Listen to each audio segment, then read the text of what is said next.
दैत्यराज बाली का पुत्र बाणासुर बचपन से ही शक्तिशाली था, पर उसकी महत्वाकांक्षा सबसे अधिक शक्तिशाली बनने की थी। इसके लिए उसने भगवान शिव की घोर तपस्या की। भगवान शिव ने प्रसन्न होकर उसे सहस्त्र बाहु और महाशक्तिशाली होने का वरदान दिया। बाणासुर ने भगवान शिव से ये भी मांगा कि जब भी कभी उसे जरूरत पड़े तो वो उसकी मदद के लिए आए। इसी बाणासुर की वजह से एक बार भगवान शिव और श्री कृष्ण में युद्ध छिड़ गया था। जानते हैं पूरा किस्सा। भगवत पुराण और हरिवंश पुराण में इसका वर्णन है। आप सबको हमारा नमस्कार। आपके अपने चैनल ओम गणपति में आपका स्वागत है। अगर आपने अभी तक हमारे चैनल को सब्सक्राइब नहीं किया है तो जल्दी से कर लें और बेल आइकन दबा दें ताकि हमारे हर वीडियो की जानकारी आपको सबसे पहले मिले। श्री कृष्ण के पोते अनिरुद्ध और बाणासुर की बेटी उषा आपस में प्रेम करते थे, पर बाणासुर ने श्री कृष्ण के साथ अपनी दुश्मनी के चलते इन दोनों के रिश्ते को नामंजूर कर दिया। अनिरुद्ध एक बार उषा से मिलने के लिए शोणितपुर गया। वहां बाणासुर को इसका ज्ञात हो गया और उसने अनिरुद्ध को बुरा भला कहा और उसको युद्ध करने की चुनौती दे डाली।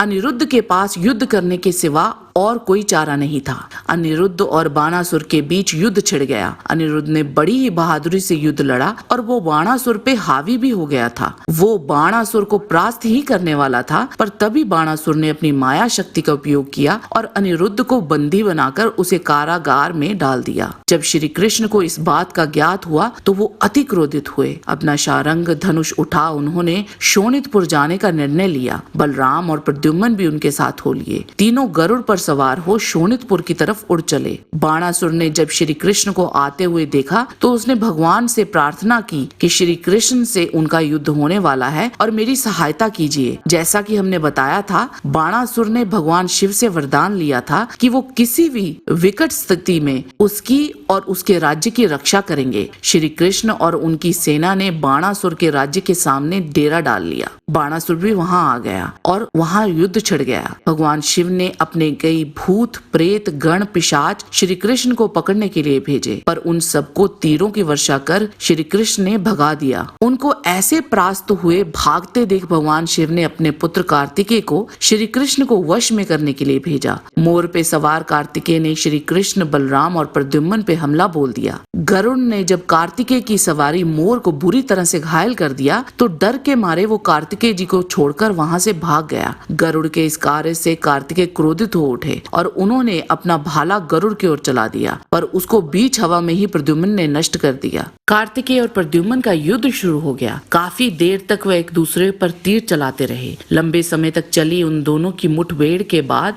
प्रद्युम्न कार्तिकेय पर हावी हो गए और कार्तिकेय उसके तीरों को और झेल नहीं पाए और वो युद्ध छोड़कर वापस कैलाश चले गए। भगवान शिव ने तब अपनी जवार प्रकट की और श्री कृष्ण और उनकी सेना की ओर छोड़ दी। प्रद्युम्न ने उस जवार से लड़ने की कोशिश की, पर वे जवार उसके सभी अस्त्र शस्त्र निगल गई और उसके शरीर में प्रवेश कर गई, जिससे प्रद्युम्न कमजोर होकर वहीं गिर पड़े। तब उस ज्वार ने बलराम का रुख किया और उनका भी प्रद्युम्न जैसा ही हाल कर श्री कृष्ण की ओर बढ़ चली। श्री कृष्ण का उस ज्वार से युद्ध होने लगा। वह ज्वार श्री कृष्ण के भी अंदर घुस गई और उनके अंगों को कमजोर करना शुरू कर दिया। तब इसकी काट के लिए श्री कृष्ण ने नारायण ज्वार का आह्वान किया और उसने शिव की ज्वार का असर कम कर दिया और भगवान शिव की ज्वार वहां से चली गई। तब स्वयं भगवान शिव नंदी पे सवार हो युद्ध क्षेत्र में आए। अपने पिनाक धनुष से उन्होंने कृष्ण पर पिशाच, राक्षस, रौद्र और अंगिरस नामक 4 घातक बाण छोड़े, जिनका प्रतिकार करने के लिए श्री कृष्ण ने व्याव्य, स्वित्र, वसाव और मोहन बाण चलाए। अब श्री कृष्ण ने वैष्णव अस्त्र भगवान शिव की ओर चलाया, पर उसको शिवजी ने अपने पाशुपतास्त्र से निष्क्रिय कर दिया। श्री कृष्ण को तब तक समझ आ चुका था कि भगवान शिव अपने आप के लिए नहीं बल्कि बेमन शोणितपुर की रक्षा की हेतु लड़ रहे हैं। हरिवंश पुराण के मुताबिक तब श्री कृष्ण ने जृंभनास्त्र का उपयोग कर भगवान शिव को निद्रा में भेज दिया। इस वाक्य का वर्णन शिव पुराण में भी है। जब किसी भी तरह से श्री कृष्ण भगवान शिव को पार नहीं कर पा रहे थे और श्री कृष्ण के हर अस्त्र का जवाब दे रहे थे, तब वही मन में उन्होंने शिव की तपस्या की, जिस पर उन्होंने श्री कृष्ण को भी वर मांगने को कहा और श्री कृष्ण ने कहा कि आप मुझे ऐसा वरदान दीजिए जिससे मैं आपको परास्त कर सकूं। भगवान शिव तब मुस्कुराए और उन्होंने श्री कृष्ण को जृंभनास्त्र चलाने को बोला। तब श्री कृष्ण ने वो अस्त्र ब्रह्मोस्त्र चला भगवान शिव को निद्रा में भेज दिया। हरिवंश पुराण और शिव पुराण में बस इस वाक्य में ही थोड़ा अंतर है, बाकी पूरी घटना समान ही है। भगवान शिव को ऐसे बेहोश देखकर बाणासुर भी अपनी रथ पे सवार हो श्री कृष्ण की ओर बढ़ा और फिर उनमें भयंकर युद्ध छिड़ गया। बाणासुर ने अपने शस्त्रों बाहों से शस्त्रों चक्र श्री कृष्ण की ओर चलाए। एक एक को श्री कृष्ण ने अपने बाणों से नष्ट कर दिया। श्री कृष्ण ने जब सुदर्शन चक्र का आह्वान कर बाणासुर पर चला दिया, जिसने बाणासुर की 4 भुजाओं को छोड़ बाकी 996 भुजाएं काट डाली, तब श्री कृष्ण ने सुदर्शन चक्र को बाणासुर का सर काटने के लिए छोड़ा।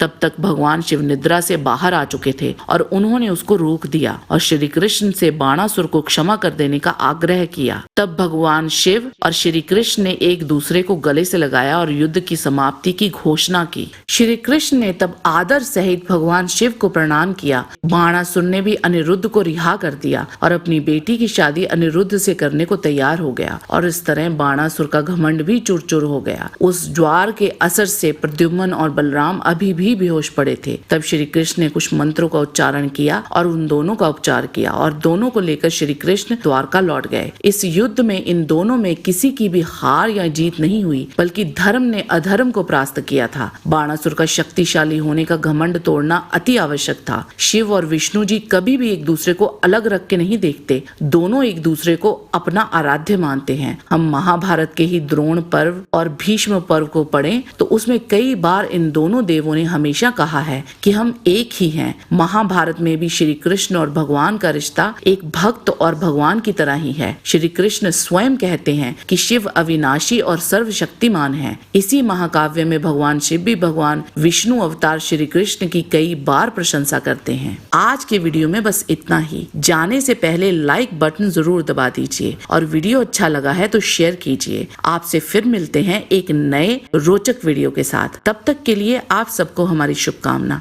नमस्कार।